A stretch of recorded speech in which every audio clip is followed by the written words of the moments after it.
Assalamualaikum warahmatullahi wabarakatuh. Halo anak-anak, hari ini Teacher Rosi akan membahas soal-soal yang ada di tema 4, subtema 1. Kalian sudah mengerjakan yang bagian B. Nah, nanti silakan tinggal dicocokkan apakah jawabannya sudah benar atau belum. Bagi yang jawabannya belum benar atau belum tepat, nanti bisa diganti. Oke, langsung yang nomor 1 PPKN. Sebutkan 3 perilaku yang sesuai dengan sila pertama Pancasila.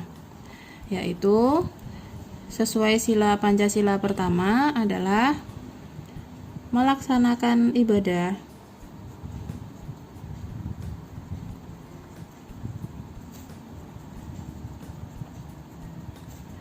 sesuai agamanya masing-masing, kemudian berdoa, dan jujur. Nomor 2.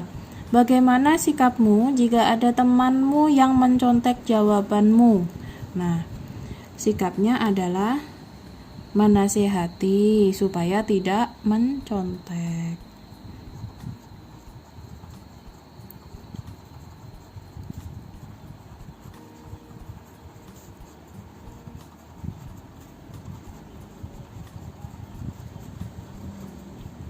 Nomor 3, tuliskan contoh sikap jujur di sekolah. Tidak mencontek saat ujian, itu boleh.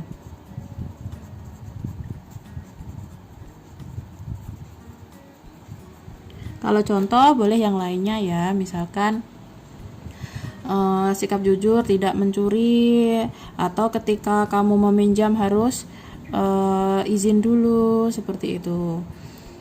Nomor 4, apa manfaat dari sikap jujur? Kalau kita jujur maka disayangi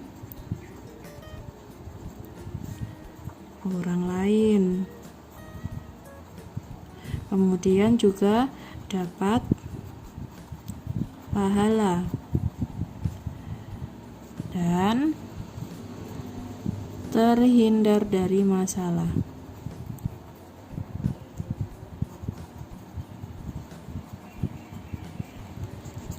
Nomor 5. Apa akibatnya jika tidak jujur?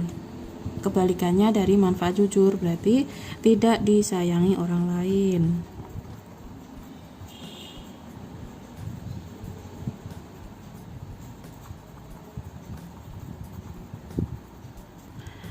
Dapat dosa. Kemudian akan mendapat masalah.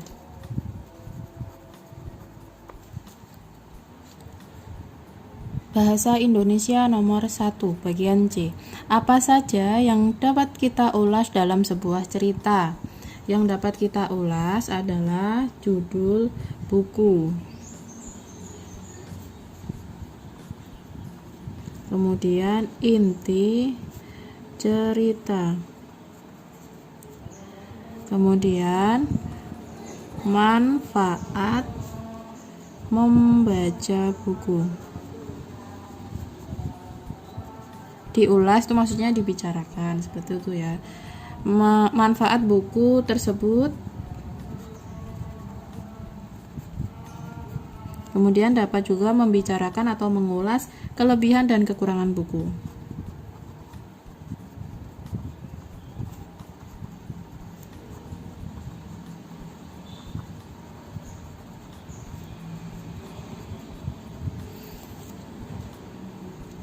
Kemudian ada teks cerita, itu untuk nomor 2 sampai 4. Teacher Rosi tidak akan membacakan karena teacher anggap kalian sudah membaca ya, karena sudah mengerjakan. Langsung teacher bahas di nomor 2. Nomor 2, siapa saja tokoh-tokoh dalam cerita di atas? Dalam cerita itu tadi tokohnya ada Syafi'i dan pemimpin jahat.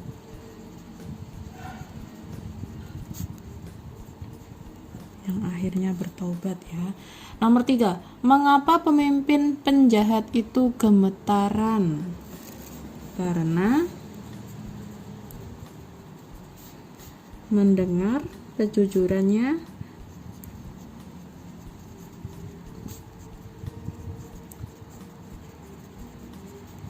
Syafi'i. Nomor 4, bagaimana sifat tokoh utamanya? Sifat tokoh utamanya sangat jujur, kemudian patuh dengan terhadap ibu atau dengan ibunya.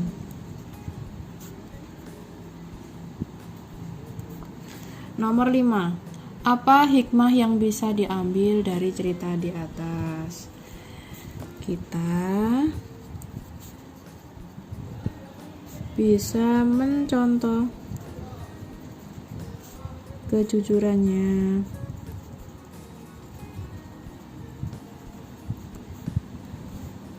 jadi kita bisa mencontoh kejujurannya, bisa ikut berbuat baik. Kemudian IPA bagian yang C nomor 1. Mengapa menjaga kelestarian sumber daya alam itu sangat penting? Jadi, karena jika kelestarian sumber daya alam itu tidak terjaga, maka sumber daya alam akan punah atau habis. Sumber daya alam akan punah atau habis. Nah, ketika punah atau habis, nanti kebutuhan manusia juga tidak akan terpenuhi.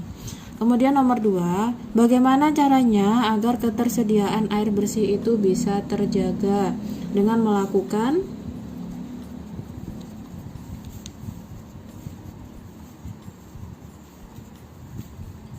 reboisasi atau penanaman kembali.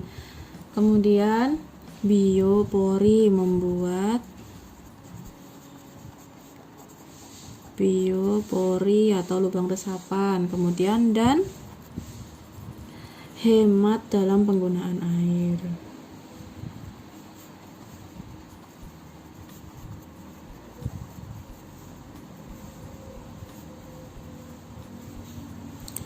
Nomor 3, tuliskan 2 contoh menjaga kelestarian laut. Dengan menangkap ikan itu tidak menggunakan bom. Tidak menggunakan bom saat menangkap ikan. Kemudian menanam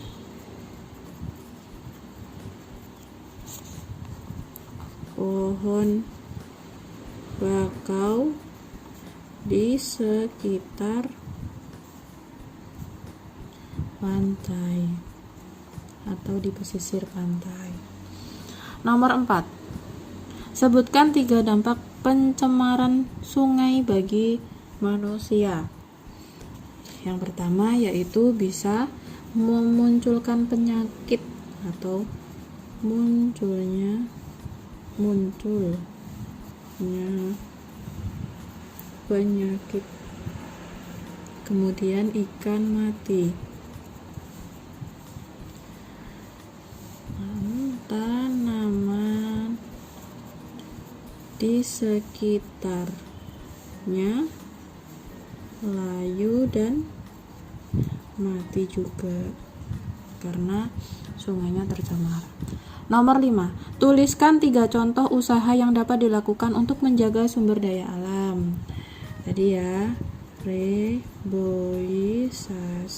kemudian melakukan tebang pilih,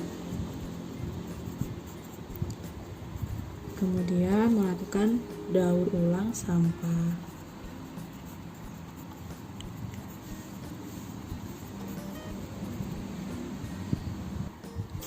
Kemudian IPS nomor 1. Mengapa di dataran tinggi memiliki hawa yang sejuk sehingga sangat cocok untuk dikembangkan jenis usaha pariwisata? Karena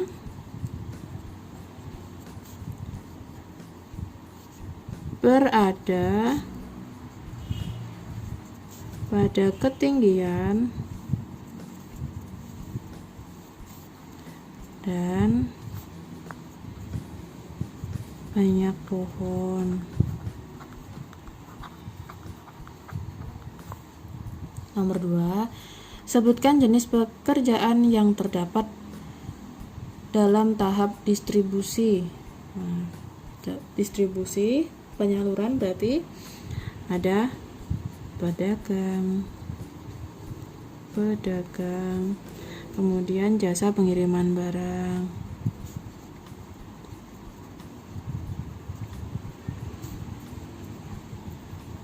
Nah, pedagang ini termasuk distribusi dari produsen sampai ke konsumen.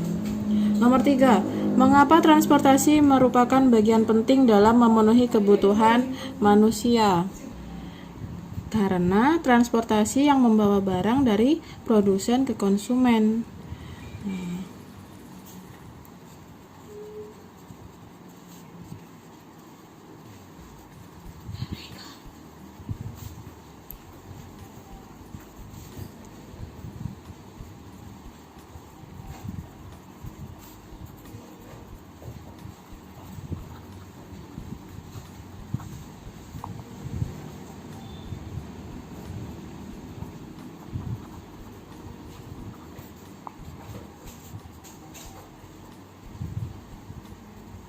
Nah, sehingga bisa tercukupi kebutuhan manusia.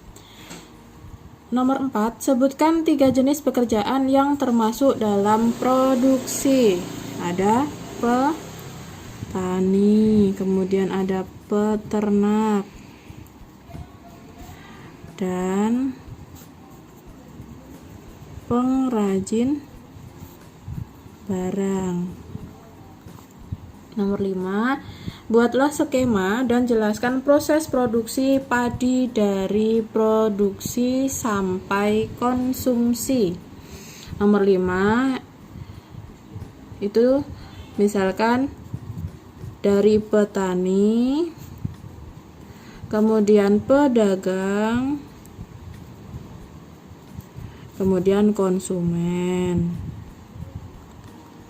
Penjelasannya bagaimana? Jadi dari petani,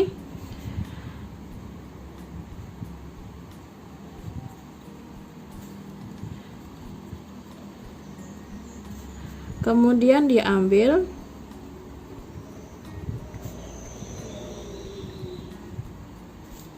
pedagang di sini jadi distributornya ya, penyalurnya. Kemudian dari pedagang itu sampai di konsumen. Misalkan petani padi, kemudian dia diambil sama pedagang padinya atau berasnya, kemudian sama pedagang dijual, kemudian disalurkan atau dibeli sama konsumennya atau dibeli sama kita, gitu ya. SBDP bagian C nomor 1, sebutkan ciri-ciri dari gambar 3 dimensi. 3 dimensi atau bangun ruang itu ciri-cirinya adalah memiliki panjang, lebar, dan tinggi. Kemudian nomor 2, sebutkan 3 pewarna kering yang bisa digunakan untuk mewarnai gambar 3 dimensi. Pewarna kering berarti dia yang tidak diberi campuran. Ada krayon, kemudian pensil warna, dan spidol.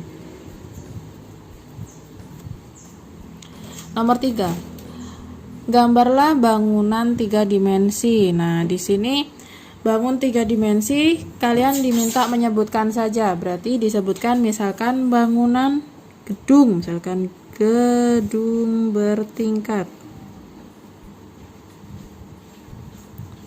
atau misalkan bisa rumah dan sebagainya. Nomor 4. Apa perbedaan gambar 2 dimensi dan gambar 3 dimensi? Kalau gambar 2 dimensi itu hanya terdiri dari panjang dan lebar. Hanya terdiri dari panjang dan lebar.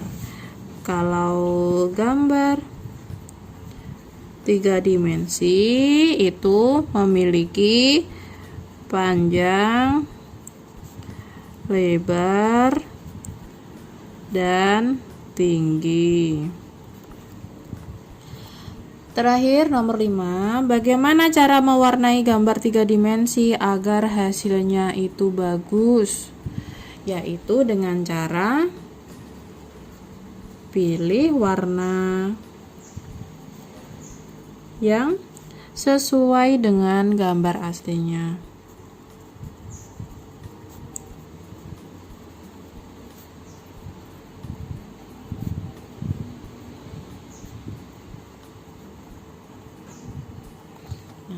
Terima kasih. Demikian pembahasan dari soal subtema 1, tema 4. Wassalamualaikum warahmatullahi wabarakatuh.